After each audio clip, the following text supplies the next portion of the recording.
another question that comes up very often is something called as the tone of your voice. Tone is always a topic which is so vast, and there are many other words you can use as well, the texture, timbre of your voice and things like that. But there are only three things in your voice: your pitch of your voice, your loudness of the voice, and the resonance of the voice. And a combination of these three is what gives rise to tone. So what's resonance? It's a new concept. Let me talk about it.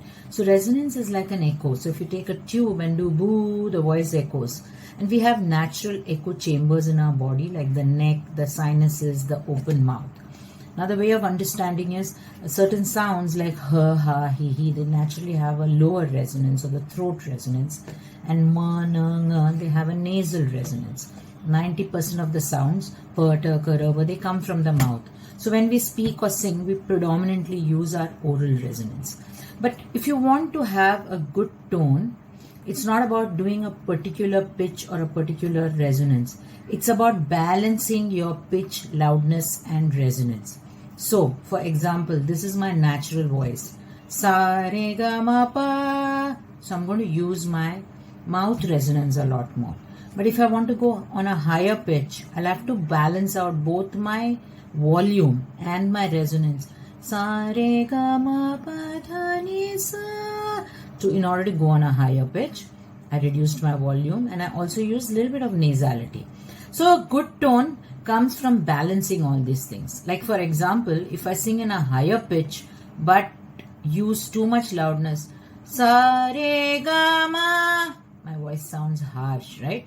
So when I move away from my natural pitch, I have to use a different loudness, and I think the tone comes from balancing all these things. So it's not a simple thing to have a great tone. A best way to have a good tone is first to understand how your voice works, what is your ideal pitch, what happens when you do different pitches, and how you can balance all those different things. So it's a process. You need a guide, you need a coach to train you that, and definitely you can change the tone of your voice or get a better tone from your voice.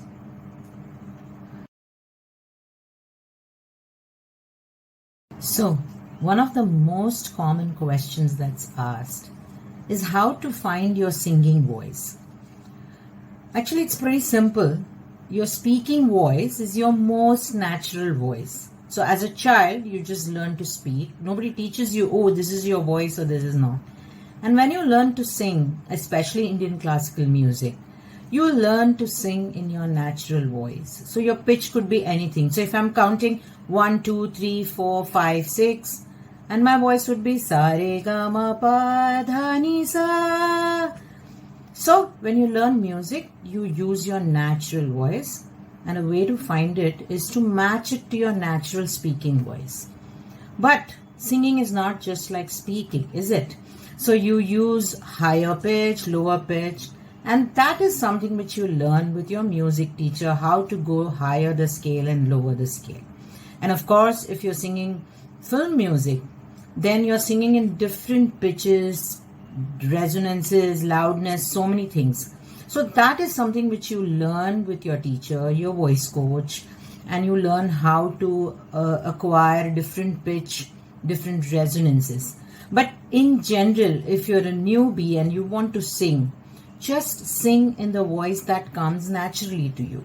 So the best way I recommend people is count 1, 2, 3, 4, 5, 6, 7, 8, 9, 10, and start your sa there. Sa, re, ga, ma, pa, dha, ni, sa, sa, ni, da, pa, ma, ga, re, sa. Yes, I can learn to do a higher pitch and sing like maybe Lata Mangeshkar, but then I need to learn how to do that. The voice gym, I think, is it's a parallel example to any gym for maintaining the wellness of your body, or if you want to play a game, a sport. There are certain things, there are certain techniques that you need to use if you want to perform efficiently in that particular sport or whatever you do. Similarly, if you want to sing, I think the voice gym is beautiful. It teaches you techniques, it teaches you ways and means in which you can keep your voice maintained, or at least prevent it to a certain extent from being, destroyed by weather conditions or excessive screaming or, overexertion.